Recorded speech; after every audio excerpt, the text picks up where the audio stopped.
I can see her lying back in her satin dress, in a room where you do what you don't confess. Sundown, you better take care if I find you've been creeping round my back stairs. Sundown, you better take care if I find you've been creeping round my back stairs. Happy Homebrew Wednesday. This is Old School Double IPA. It's this is the very first pour off this keg, and this was like rushed, man. I brewed this beer not this past Saturday, but the Saturday before, and it's Wednesday, so it's been about a week and a half. And it's it'll clear up. You know, it's got some really good carbonation in it already. It'll clear up probably tomorrow. This thing will be crystal clear. Tropical and stone fruit. Man, this one's good. I kind of cheated a little bit on the. I didn't really cheat. I changed up the recipe slightly. Not the really, the recipe, no, the hop schedule. So the normal hops that I use for the boil, so Magnum for bittering, and let me get it. Oh, cheers.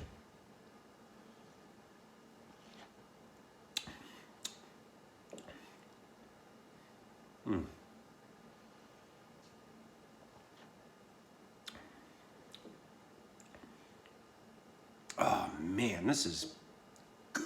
This is really good. Holy shit, this is good. First of all, it's 9.2%, which is higher than I normally do with Old School. Didn't try it that way, it just came out. But anyway, so yeah, Magnum for bittering, and then, you know, I alternate with quarter ounce here, quarter ounce there of Citra and Simcoe Cryo. I didn't quite get as much cryo as I wanted to of Simcoe, so I had to substitute with some regular pellet Simcoe towards the end of the boil, like the last. It was either the last 5 minutes or something, or maybe it was a whirlpool. Then I do a 30-minute whirlpool with a whole bunch of, you know, like an ounce and a quarter or ounce and a half each of Citra and Simcoe, and then then I used Imperial Flagship yeast, which I think is their version of California Ale, and it went nuts. You know, if you pay attention to some of you guys on the text channel, it started bubbling like within a couple hours, and I think it probably finished up around the following Wednesday, if that. I mean, I think it was done. So then I did the dry hop. I put in several ounces of Simcoe Citra and Columbus and Sabro. Just 1 ounce of Sabro, 1 ounce of Columbus, and then a couple of ounces each, or 2 to 3 ounces each of Citra and Simcoe. So it was a pretty significant dry hop. Probably why it's taking it so long to clear out as much. This thing will be crystal clear tomorrow. But damn, this is good. But anyway, I kegged it yesterday. You know, I was trying to rush because I thought I was going to be going away this weekend, but I'm not. I'm staying here. I'll get to that in a minute, I guess. So I kegged it last night, force carbed it, and it was really tasting pretty good right off. I mean, I took a little sip of it, a little cheat sip. But yeah, I force carbed overnight, and then today, and then came back and pulled the pint, and yeah, I mean the aroma's good, but it's going to get even better. I know tomorrow this thing is going to be smelling wicked. That's the way it usually is. You keg it the first day, and you drink your first pint. It clears up usually after the second day. It tastes really good on the first day. Then the smell kicks in on the second day. It's kind of weird. I don't know how that works, but let me see if I can get the dankness. I think this one's going to have some dank kick on it. Yeah, oh, yeah, there it goes. You get that garlic kind of dank Oh man, that dink kick to it. Oh, it's perfect. So this is the strength of On the Wings of Armageddon. I'm loving it. I'm loving this. I mean, I'm not going to be able to drink a whole bunch of it, but, you know, at a time, but I love it. So anyway, I wasn't sure if I was going to do a homebrew Wednesday today because it's kind of busy right now. My wife's still gone. You know, my mother-in-law, bless her soul, tripped over a tree root, and she fell face first into a tree. I think I talked about this maybe last homebrew Wednesday.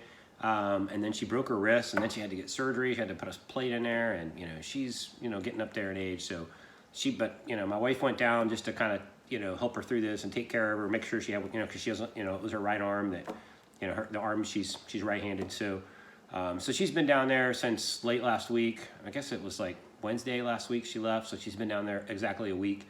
I think she's going to stay there another day or two. And, you know, our 20th anniversary is tomorrow. We're going to have dinner probably going to wait until Friday. I think she's coming back tomorrow or maybe Friday. So we're going to try to do something nice on Friday evening, you know, have dinner. And then my wife's birthday is coming up. Can't tell you which one it is, but it's one of those milestones. So we're going to do something fancy for that. That's in another couple of weeks. So anyway, a lot of stuff going on. My mother-in-law, she's doing great, so no worries. And thank you if my British transplanted family are watching this. Thank you so much for closing on the Dean's List South. And I know my mother-in-law really enjoyed having you guys down there. It took her mind off the pain and all that. And so thank you so much. You guys are true friends and really true family. So thank you very much. Now, the reason that I'm really excited, besides having Old School, dude, I haven't had this on tap for a very long time. Oh,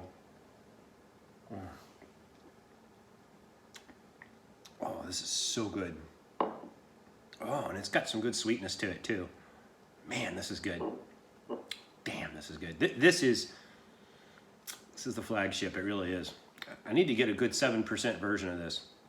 So the reason, and I don't, yeah, I think if I mentioned, my neighbor gave me a whole bunch of unicorn beers. I still got a pretty interesting one. It's some kind of milk stout from The Alchemist, and it's like a 9.2%, same strength as this, actually. It's kind of scary. But it's got all kinds of stuff in it. So I don't know, I'll wait till Heather gets back. She normally likes imperial stouts. This one might be a little different, so she might not like it. She's a, you know, bourbon barrel kind of thing. So anyway, what I'm really excited about, and I don't think I can turn the camera around while I'm filming. No, I can't, so I'll have to flip this around. Is, you know, my birthday is, you know, back in July, and my wife said, hey, you know, we're of the age now where we don't try to go out and guess what each other wants, so it's just like, hey, what do you want this year? So I get it and order it on Amazon. So it just arrived. I ordered it back, I don't know, June sometime? June? Yeah, late June, and it just arrived. And there it is. The G4 Ferminator. I think it's the G4 Ferminator. It's G4. It's Ferminator something. And you know you're in trouble when the sign says release all pressure and remove the pressure relief valve before removing clamp. Failure to follow this warning could result in serious injury or death. That's serious.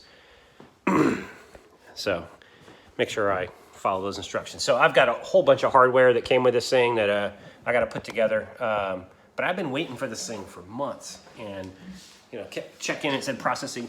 I even sent a kind of a customer inquiry on, hey, where is it? And got a note back, hey, you know, we don't know, we're backlogged. But I finally got it. And it was funny because my wife had just asked, hey, when did you order this thing? It's, you know, how can they take your money, you know, before shipping you the equipment? But hey, and then the very next day I get the thing saying, hey, we're shipping your package. So unfortunately, big rainstorm today. So I came home and it was just a downpour, figures, and one of the packages was a box within a box. That was the one with the fermenter in it.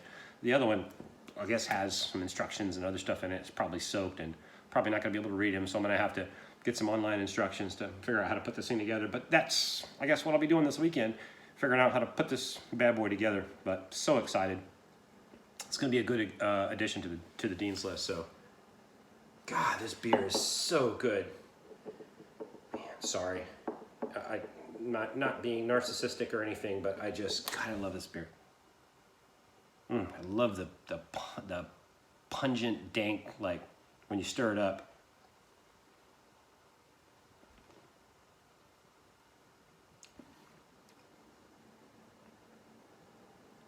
Man, such a good beer. This is Josh Hoover's, you know, he did a review on this one time, and it was like it was the perfect brew that I sent him, and he got it and was like, holy crap, this is good. This is that quality. This one, I mean, they're always good. Sometimes, you know, I guess let me digress too.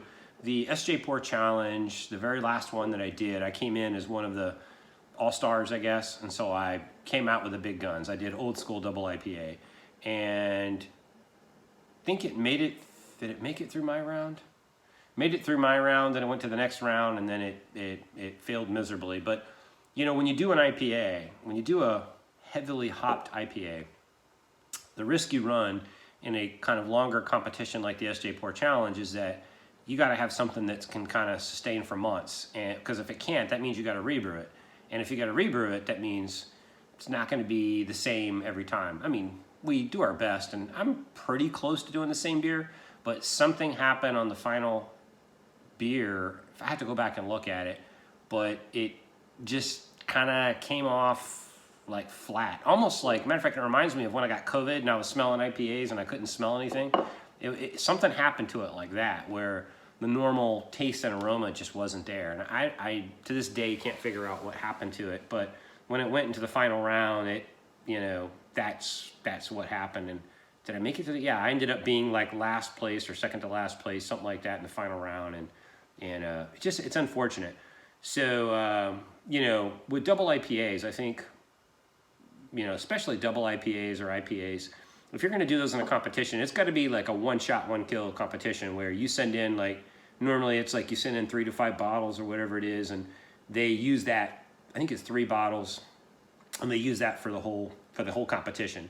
And that's good because it's going to be like a couple of rounds, and, you know, it's everybody's going through the same thing. But in the SJ Pour, when you're going through, like, I mean, we're talking several months of, you know, from start to finish and several rounds. An IPA is just a really hard, it's a really hard one to win with. Now, that said, speaking of Josh, I think, I have to go back and look at it. I think that he won or came close to winning. I can't remember if he won or came close to winning. The one that we did that was like session strength. And I think he did a Red X IPA, if I remember. And that one was really interesting because, you know, normally an IPA is supposed to be about 7%, right?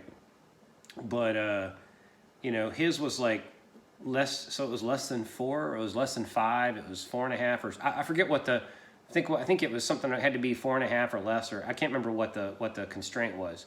But his Red X IPA performed really well with a lot of sours, and sours are like made for, if you're doing a session competition, if I'm ever doing a session competition, sour is, you know, like a Berliner Weiss or a sour or something like that is the way to go, because it's going to retain. Matter of fact, I bet you a sour IPA would be a pretty cool beer to do just in general for a competition, because even if the hops fade, the sourness is there and you get the hop flavor instead of it. But anyway, for a session, definitely sours is the way to go, because you can pack a ton of flavor into a beer with that low of an ABV. But with a IPA, you know, and particularly a sessionable IPA, it's hard to make. I think Founders does a really good one. It's probably the best one out there, is Founders All Day IPA. And it's a good beer because they just pack a lot of aroma and flavor into a sessionable strength beer, which is, it's like how do you do that? You know, this is a 9.2 beer, so it's easy to pack a lot of aroma and flavor into this beer. And I have to say, the smell on this thing is just, it's really cool. It's all day tropical, soft stone fruit kind of quality to it. It's beautiful. Yeah. So, what else is going on? All right, wow, I'm almost at 15 minutes. I think I gotta call this a day. What else? So I said I've been here alone for the whole week. Haven't burned down the house, so that's cool. Peloton, I came in strong towards the end of the month. I ended up with, I think, just around 400 and something miles. Today I'm taking a break. It's the first day of the month. I'll give all the other, monthly cyclist, challenge guys a day to get a leg up on me. I'll hit them tomorrow, and then I'll blow past everybody this weekend. Josh, man, you should try to beat me this month. So but I think I was at 420 miles. 420 miles, I think, is what I did. So I think that's pretty respectable, particularly since one of those weeks I was away. I was in Nebraska and I didn't get to log any miles. I still cycled. I got on the exercise bike at the hotel in Omaha and cycled my ass off. And I had to do that because we were we were eating. Man, I'll show a picture here, but I had this massive freaking New York strip. It wasn't quite as big as the Tommy Hawk steak that one of my buddies got, but I had steak one night. We went to Omaha. If you haven't been to Omaha, I usually go out there once a year. We have a thing with my work, and it's a cool place to go to. I hope we keep going there. We've recently changed commands, and so somebody else might take over this conference, but I hope we keep going to the same place because Omaha, if you haven't been there before, has this really cool, downtown old market area, and there's some cool breweries there and really cool steakhouses, and there's this one place you go in that's got it's the most massive candy store I have ever seen in my life. You walk in and it's almost a whole city block of old time candy like stuff from the 40s and the 30s and some comic books, but it's all candy, cotton candy, hard candy, like candy bars, it's just this massive place of all this candy. Then there's the place that I normally like to stay. There's an ice cream shop. You can tell I really like this place. There is an ice cream shop right across the street, and it's this old-fashioned ice cream place where they make I remember when I was a little kid, I used to have to sit on the ice cream maker and freeze my butt while my dad was hand cranking the ice cream machine, and I would have to sit there, and I wasn't heavy enough because I was a little kid. He's like, sit down harder. I was like, I can't sit down harder. Gravity only pulls me down so much. So 9.8 meters per second squared, right, until you reach terminal velocity. So anyway, but they've got these three huge, when I say huge, probably 3.5, 4 feet tall homemade ice cream, like wooden, like massive ones. And they've got like some motors that power them, but they do the old school, pour in the rock salt, and they make all their ice cream. And you go in there, and the flavors are it's like a brewery. The flavors are up on a chalkboard, and they're like they'll come by while I'm waiting in line, like, oh, I want that peanut butter, like whatever, salted caramel. Then they'll come and scratch it, like, oh crap, now I got to go for the peppercorn mint chocolate or what, But all the flavors are like ridiculous. I mean, they've got all kinds of sour cream, cotton candy. I mean, just weird, flavors, and everybody and their brother is in there, and they're in there to get ice cream, and it's really cool. And they all walk around with their ice cream cones and whatnot. So that's right across the hotel, and then man, I just went down a cliff with this story, I guess. But anyway, with all the steaks and ice cream and breweries, so I had to come back and get on the Peloton and finish strong for the week of August because I took a week off. I did the exercise bike that was in the hotel, but the exercise room had no AC in it, and it was looking at the pool through the plexiglass. So I'm in there with my Power Beat headphones on, like cranking away, like just dumping out like 5 pounds of freaking sweat like every 30 minutes. So I was like, that wasn't fun. I forced myself to do 40 minutes like every other day. That was rough. But I got back, got on the bike, and just knocked it out. And so I'm gonna try to get over 500 if I can this month. I'll start tomorrow. Take the day off because I was gonna Peloton it out, but now that I got Old School on tap, and oh yeah, look how clear that is. It's clearing up just clearing up, just sitting here in my cup. And I've got the, you know, this fermenter. I'm so excited. It's going to look so cool in the brewery. I'm very happy to start using this thing. So anyway, I need to make sure I thoroughly read the instructions, because what I don't want to have happen is I go and put this thing together, start using it, and then make a massive mistake and, you know, kill myself if I don't, you know, release the pressure before I take the clamp off. So anyway, now I'm at 20 minutes. I'm gonna have to like edit this thing down. Have yourself a happy homebrew and have a very, very happy homebrew Wednesday. Cheers.